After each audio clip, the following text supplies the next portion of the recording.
Thank you Umar sir, thank you very much.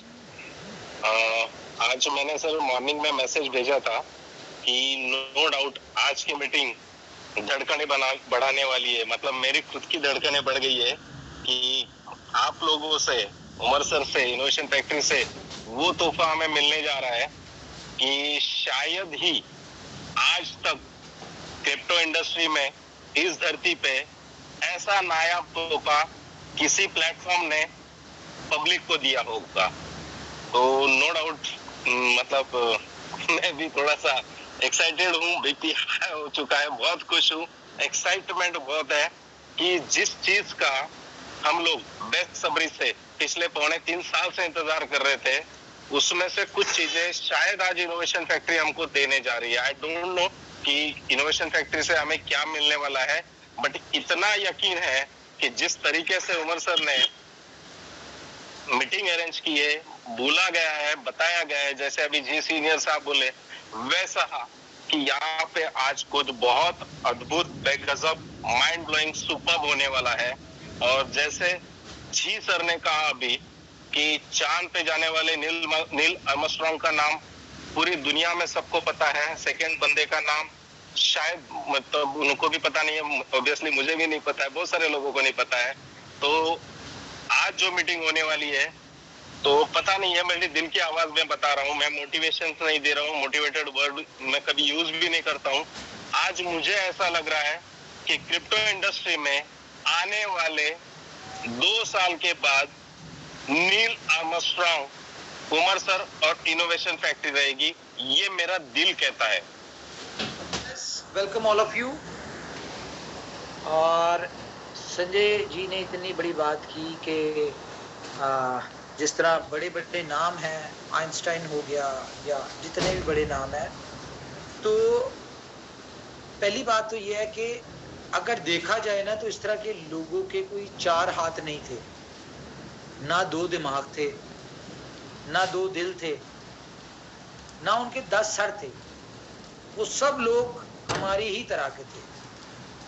और अगर ऊपर वाले ने उनको कोई इतना मुकाम दिया, इतनी इज्जत दी, या दुनिया में उनका कोई नाम हुआ, तो उनके कोई ना कोई कर्म थे, या कहीं ना कहीं उनको दुनिया में बेहतर करना था, जो कि लोगों के लिए ईज पैदा करें, लोगों के लिए आसानियां पैदा हो जिससे। तो इस तरह का कोई काम किया जिसकी वजह से ऊपर वाले ने उनको दिया। तो अगर हम इनोवेशन फैक्ट्री को देखें, तो इनोवेशन फैक्ट्री का मॉडल जो है वो इसी चीज के ऊपर है कि यार हम दुनिया के लिए आसानियां पैदा करें, दुनिया के लिए कुछ ऐसा करें। देखे जिनके बड़े नाम थे वो दुनिया में आए, उनको एक मुकाम मिला, चले गए, हमने भी चले जाना है। लेकिन नाम किन लोगों के जिंदा होते हैं, जिंदा रहते हैं? जो लोग इस धरती के लोगों के लिए कुछ करते हैं। मुझे कोई ऐसा नाम याद नहीं है जिसने दुनिया के लोगों के लिए कुछ ना किया और आज उसका नाम उन्हीं के होते हैं जो लोगों के लिए आसानियां पैदा करते हैं। तो खैर, आज की मीटिंग का जो टॉपिक है वो है क्रिएटिंग हिस्ट्री। थोड़ा सा हम पीछे चलेंगे। क्रिएटिंग हिस्ट्री आज की मीटिंग का टॉपिक है, लेकिन ये वर्ड निकला कहां से, आज की मीटिंग में ये वर्ड आया कहां से?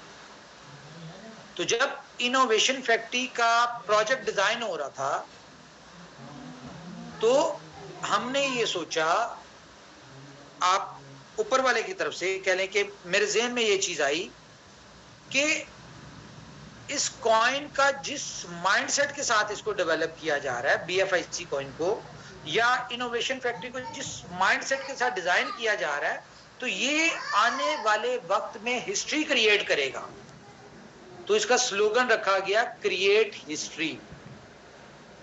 बहुत सारे लोग इस स्लोगन को सुना और कहीं ना कहीं उनके दिमाग में, लेकिन भूल चुके हैं। लेकिन मेरे दिमाग में ये क्रिएट हिस्ट्री का वर्ड आज भी है। और जो कुछ भी कर रहे हैं, जो कुछ करने की कोशिश कर रहे हैं, करने वाली जात तो ऊपर वाले की है, लेकिन हम जो कुछ भी करने की कोशिश कर रहे हैं, वो उस कोशिश में कहीं ना कहीं ये वर्ड ज़हन में है, क्रिएट हिस्ट्री। तो हिस्ट्री क्रिप्टो की दुनिया में कैसे क्रिएट होती है?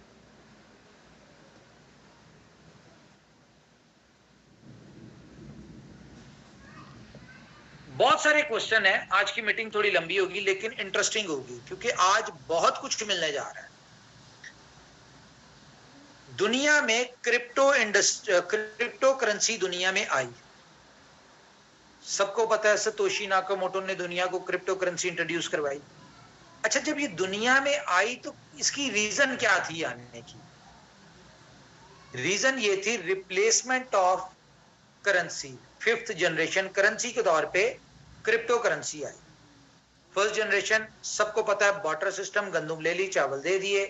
उसके बाद दुनिया बदली, कौन सी आ गई? अशरफियां दिनार, गोल्ड और सिल्वर के कॉइन्स आ गए, ठीक है, उसमें भी दिक्कतें थी। फिर अगली आ गई पेपर करेंसी आ गई, फिर उसके बाद प्लास्टिक करेंसी आ गई, plastic money, debit card, credit card आ गए। तो दुनिया में हमेशा नई चीज कब आई? जब पिछली में कोई दिक्कत होती थी। तो वाटर सिस्टम में आपको पता दिक्कत थी कि एक एक चीज की बहुत सारी कीमतें याद रखनी पड़ती थी। अशरफियां दिनार आ गई, उसमें बहुत सारी दिक्कतें थी। मेजर दिक्कत ये थी कि आपके पास मिसाल के तौर पे एक अशरफी के बदले अगर 10 किलो चावल मिलते तो 10 किलो लेने पड़ते थे, आप कम ज्यादा नहीं ले सकते थे। फिर पेपर करेंसी आई। पेपर करेंसी में प्रॉब्लम, दिक्कत क्या लोगों को फेस हुई कि 2 नंबर जाली डुप्लीकेट करेंसी बन जाती है। प्लास्टिक मनी आ गई उसके बाद। प्लास्टिक मनी में क्या सामने आई प्रॉब्लम कि ये हैक हो जाती है।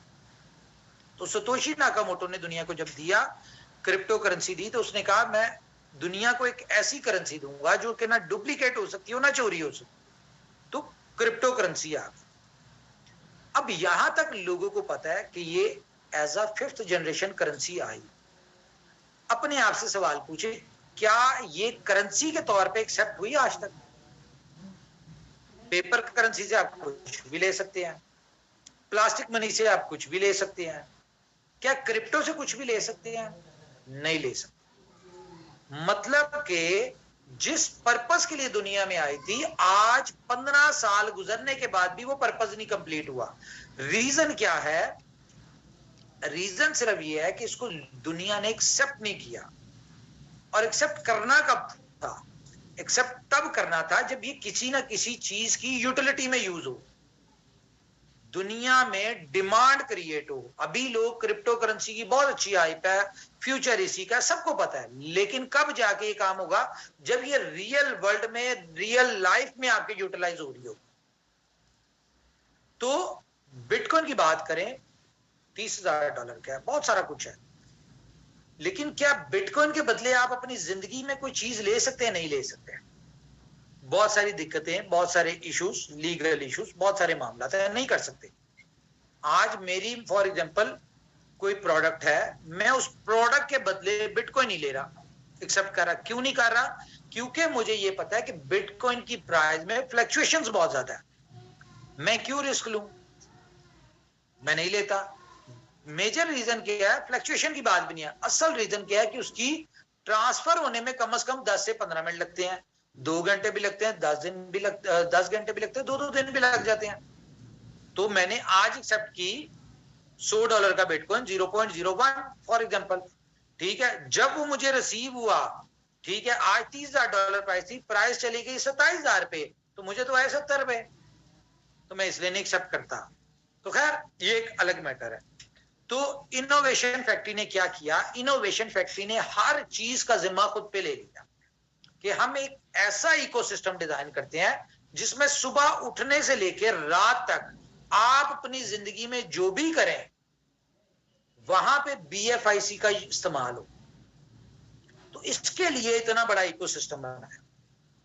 अब जब इतना बड़ा इकोसिस्टम बनाया तो उस इकोसिस्टम को यूज करने के लिए हमें कम्युनिटी चाहिए थी जहां से हम स्टार्ट ले सकते हैं।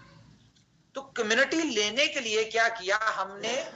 नेटवर्क मार्केटिंग को एज अ टूल यूज किया जिससे हम कम्युनिटी अपनी जनरेट कर सके।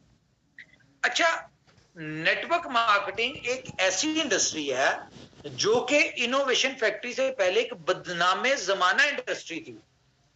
क्यों? क्योंकि इनमें आपको 3 चीजें लाजमी मिलती थी। पहली चीज, एंड यूजर लूजर। दूसरी चीज लायबिलिटी, और तीसरी चीज जो थी वो बद्दुआएं। क्यों? उसकी रीजन क्या थी? क्योंकि कंपनीज में नेटवर्क मार्केटिंग में ये शोर बंद होते हैं। नेटवर्क मार्केटिंग में क्या होता है कि एक चीज मशहूर है, आप भी समझते होंगे इस बात को, सर बंदे को पता, जो फील्ड से रिलेटेड है, कि लोग अपनी बोटी के लिए अगले का बकरा ज़िबा करते हैं। ये मैं बड़ी सच्ची बातें कर रहा हूं आपके साथ, जो जेन्युइन हकीकत थी इस इंडस्ट्री की। तो ऐसा सब कुछ हुआ करता था। और ऐसा भी नहीं कि नेटवर्क मार्केटिंग को यूज करते हुए कंपनीज ना बनी हो, रेफरल सिस्टम को यूज करते हुए कंपनी ना बनी है। आज आप माइक्रोसॉफ्ट की बात कर लें, गूगल की बात कर लें, उबर क्रीम की बात कर लें, आप इसमें फूड पांडा की बात कर लें, आप तलाबाद की बात कर लें, इस तरह की बहुत सारी कंपनीज, बड़ी कंपनीज हैं जिनमें रेफरल सिस्टम यूज होता है। तो ये नेटवर्क मार्केटिंग, लेकिन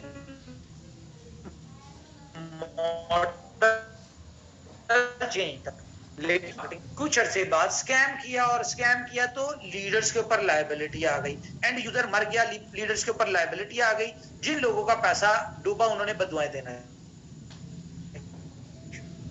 कुछ होता रहा। होता क्यों था? होता इसलिए था कि उसमें कहा यह जाता था कि आप आ गए हैं, अब आपने मार्केट से बिजनेस लेके आना है, पैसा लेके आना है, इन्वेस्टमेंट लेके आना है। तो आप जब इन्वेस्टमेंट लेके आते थे तो आपको उस इन्वेस्टमेंट का छोटा सा पार्ट मिलता था, और बाकी पैसा का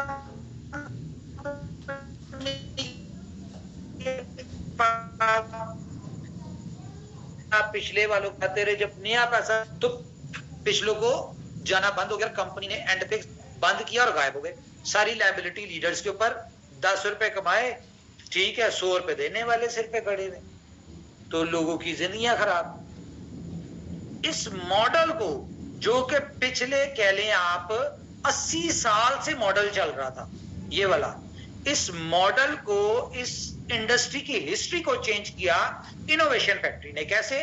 कि इनोवेशन फैक्ट्री ने कहा जी हमने आपको सिस्टम दे दिया, ठीक है, इसमें आपने इतनी इन्वेस्टमेंट अपनी माइनर सी करनी है तो करें, नहीं तो कोई जरूरत नहीं है, लेकिन आपने, आपके रेफरल से जो भी कोई आएगा, ठीक है, उसके आने से आपको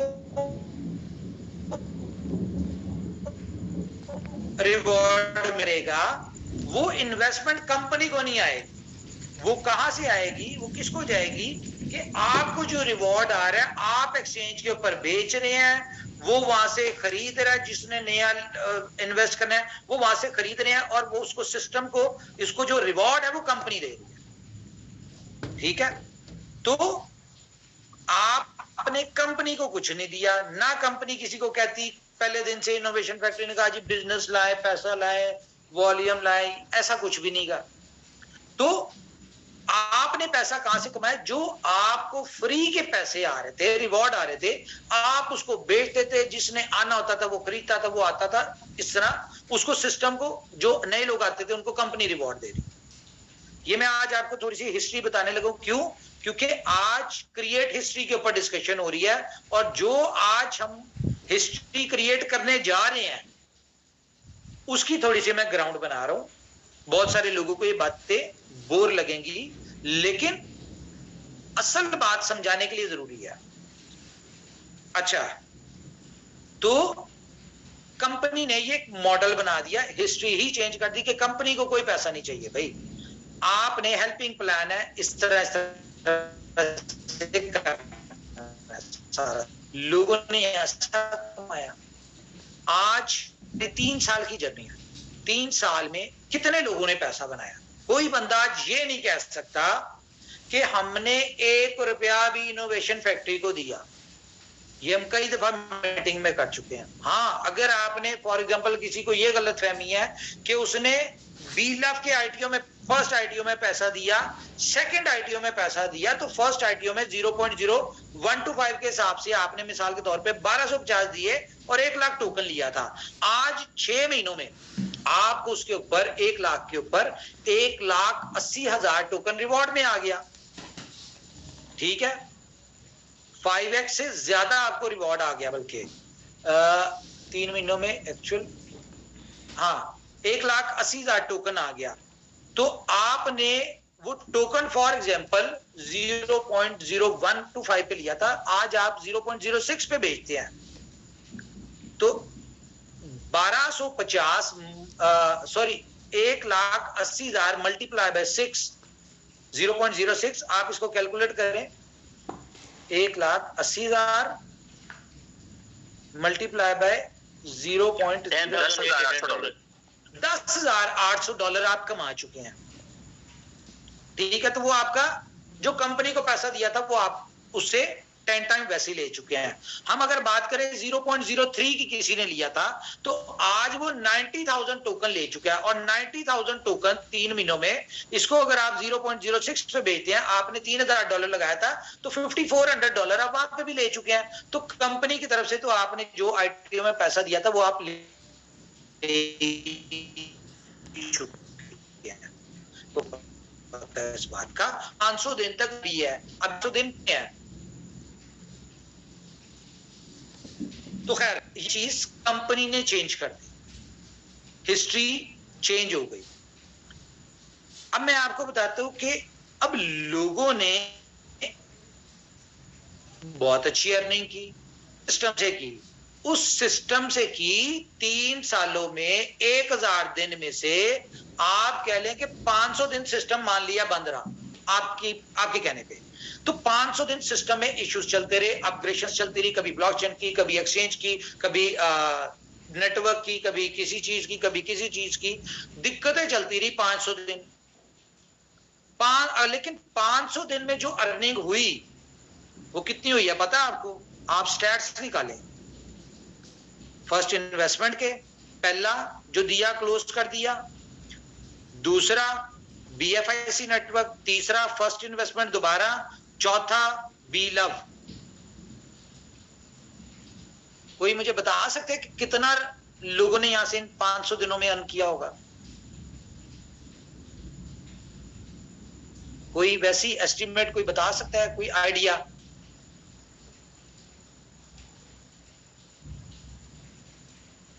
कोई है बताने वाला?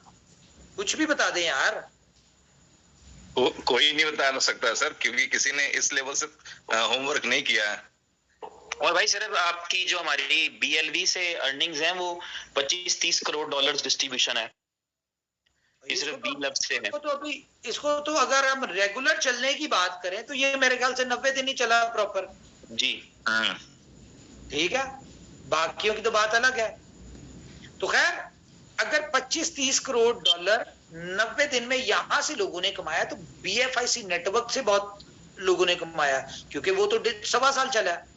उसके बाद फर्स्ट इन्वेस्टमेंट की बात करें, वहां से बहुत लोगों ने कमाया। तो ये अल्टीमेटली मिला मिलू के तकरीबन कम से कम $1 बिलियन लोगों ने यहां से कमाया। तभी मैं करोड़ों की बात नहीं कर रहा, मैं लाखों की बात नहीं कर रहा, लेकिन हजारों लोगों ने यहां से अपने घर बनाए, हजारों लोगों ने अपने यहां से गाड़ियां बनाई, हजारों लोगों ने अपनी जिंदगियां बदली। यहां से कहां से बदली है और कहां पे बदली? उस सिस्टम में बदली जहां पे 100% सक्सेसर्स, 0% लायबिलिटी। आज जो बंदा इस सिस्टम में किसी को लेके आया, इस सिस्टम में इतनी दिक्कतों, इतनी सारी चीजों के बाद जो उसने अर्निंग की, आज ये वो लोग आपको दुआएं दे रहे हैं। तो हिस्ट्री तो बदली, लेकिन अभी नहीं बदली। हिस्ट्री बदलने की पहला कदम आज शुरू होगा। कैसे? जब मैं आपको कहूंगा कि आप अपना मोबाइल चेक करें। किस वजह से चेक करें ये मैं आपको बताता हूं। तो खैर ड्रीम प्रोजेक्ट लोगों का ना ड्रीम होता है कि हमें ड्रीम कोई ऐसा काम करें कि जिससे हमारी जिंदगी के ख्वाब पूरे हो जाए। हमें कोई ऐसा सिस्टम मिले, ऐसी कंपनी मिले जो कि हमारे ड्रीम्स को पूरा करे। हमें कोई ऐसे यूजर्स मिले, ऐसी टीम मिले जिनकी जिंदगी हम बदले। मैं कहता हूं यहां पे अर्निंग तो एक अलग बात है। आप जितने भी लोग हैं, कोई बंदा ये नहीं कह सकता कि मैंने अपनी सारी जिंदगी की नेटवर्क मार्केटिंग की जितनी कंपनीज की हैं उन सब की मिला के टीम जो थी, ठीक है, वो इतनी बड़ी नहीं थी, जिसके कई गुना ज्यादा सिर्फ इनोवेशन फैक्ट्री में उसकी टीम है। यानी कि एक बंदे ने सारी जिंदगी मिला के 10,000 लोगों की टीम नहीं बनाई। आज वो सिर्फ एक कंपनी में 15 लाख 20 लाख की टीम बना के बैठा है। मतलब के 20 लाख लोगों के आप रोल मॉडल हैं। 20 लाख लोग आपके साथ चल रहे हैं, आपके कहने पे आए हैं, आपके गाइड करने पे आए हैं। आप उनकी 20 लाख लोगों की जिंदगी बेहतर करने का वसीला बनेंगे। इस तरह से हिस्ट्रीज क्रिएट होती है। और ये जो हिस्ट्री क्रिएट होने जा रही है, ये सिर्फ इनोवेशन फैक्ट्री की नहीं होने जा रही, ये सिर्फ मेरी नहीं होने जा रही, ये हर उस बंदे की होने जा रही जो इसका पार्ट है, जिसने काम किया या नहीं किया, जिसने इन्वेस्टमेंट की या नहीं की। ये भी दुनिया का एक वाहिद प्रोजेक्ट है ना जिसमें आपने जीरो इन्वेस्टमेंट से आए, आपने फ्री के अकाउंट लगाए, लेकिन आपको पता है जब आप इन्वेस्टमेंट नहीं कर रहे, कुछ नहीं कर रहे, तो आपको थोड़ा टाइम लगेगा, लेकिन जर्नी तो आपकी स्टार्ट होगी, कामयाबी तो नजर आ रही है। दुनिया का पहला प्रोजेक्ट है। कोई मुझे बता दे कि दुनिया में कोई एक ऐसा प्रोजेक्ट जिसमें आपको लॉन्च करने से पहले उसका क्लोज का बताया हो कि ये इतने दिन बाद क्लोज हो जाएगा। क्यों नहीं बताते? क्योंकि लोगों के पास एग्जिट प्लान नहीं होता। प्रोजेक्ट कारोबार को शुरू करने का टाइम होता है, एग्जिट प्लान नहीं होता। और जिस काम में एग्जिट प्लान नहीं होता, आपको पता है उसका फ्यूचर क्या होता है, उसका कभी ना कभी लायबिलिटी होती है। तो कभी किसी कंपनी ने एग्जिट प्लान नहीं दिया, जबकि यहां पे आपको एग्जिट प्लान दिया गया। हर बंदे को बीलफ के हवाले से बता दूं कि 500 दिन का प्लान है। आसान छोटे लफ्जों में आपको डेली 1% आएगा, आपके रेफरल से कोई आएगा उसका आपको 10% रिवॉर्ड मिलेगा इन शेप ऑफ बीलफ टोकन। रिवॉर्ड आपको 1% इन शेप ऑफ बीलफ टोकन आएगा।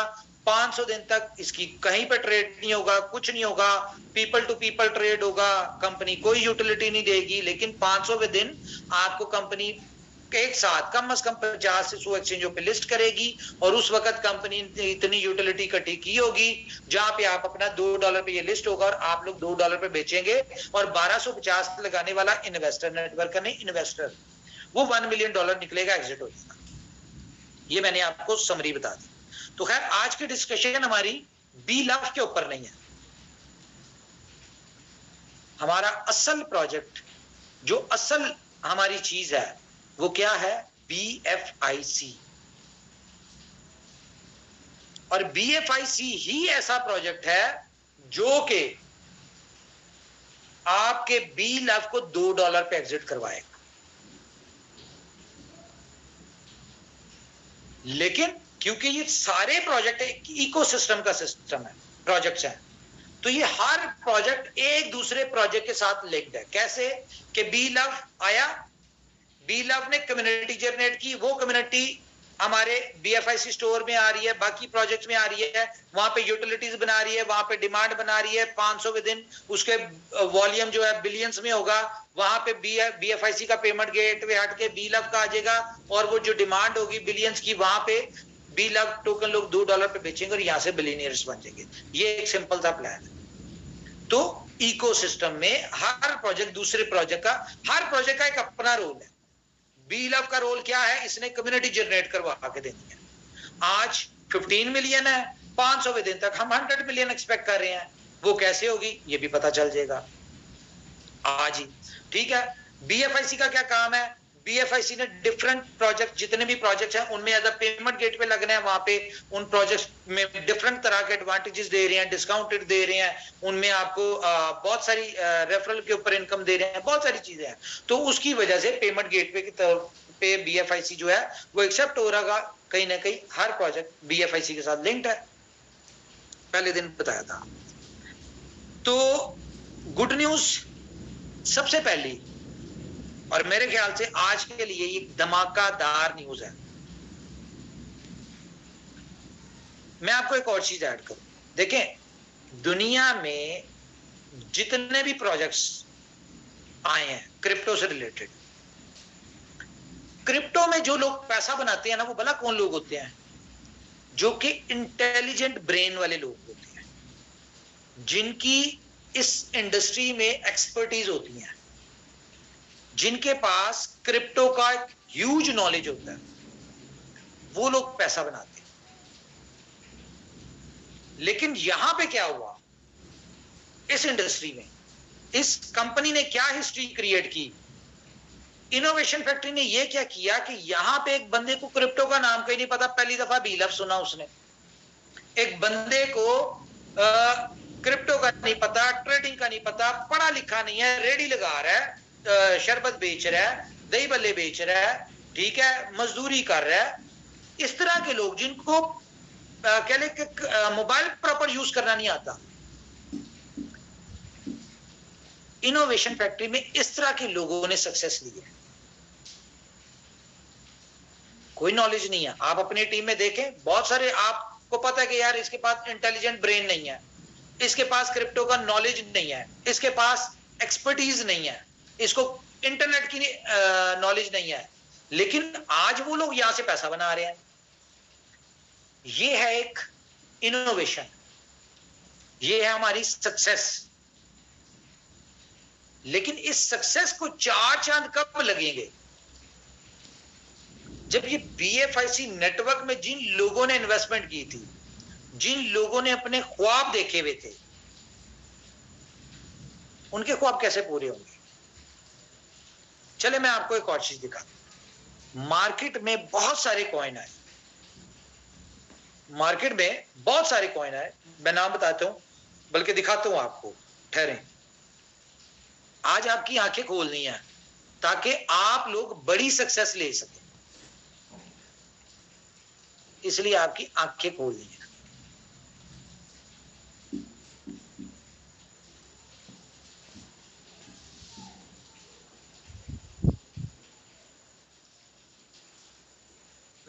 मैं स्क्रीन शेयर करने लगा जी।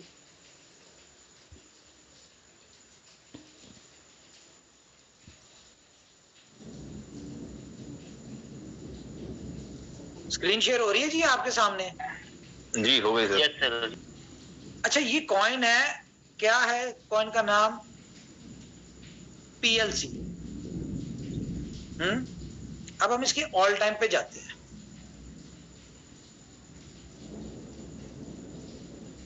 क्या इसका ऑल टाइम है? $58। कितना? $58।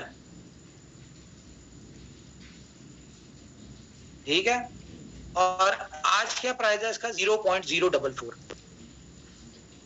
इसके बाद इसमें चले जाते हैं हम, ये भी इसी से नाम मिलता जुलता है।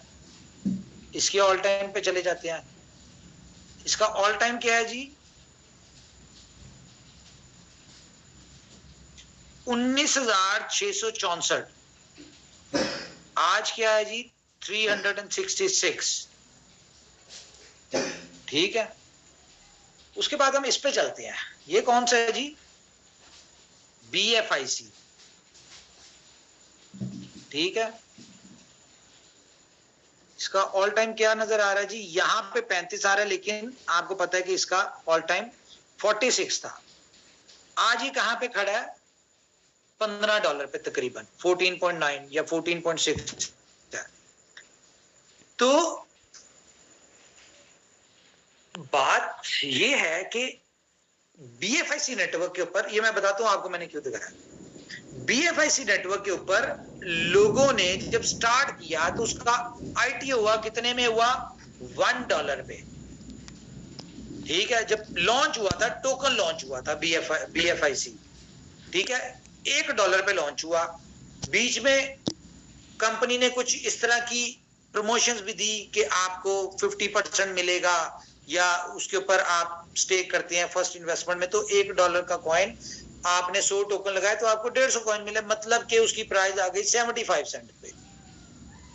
तो 75 सेंट के कॉइन, ठीक है, टोकन आज $15 के ऊपर खड़ा हुआ है, लेकिन वो 1.5 साल में 180 दिन में 3 दफा अपने कॉइनों को डबल कर चुका है। मिसाल के तौर पे 10 टोकन लगाए थे 6 महीनों में 15% पर डे के हिसाब से, ठीक है, उसके 200 दिन में कितने हो गए जी? 200 दिन में उसके हो गए 20 कॉइन।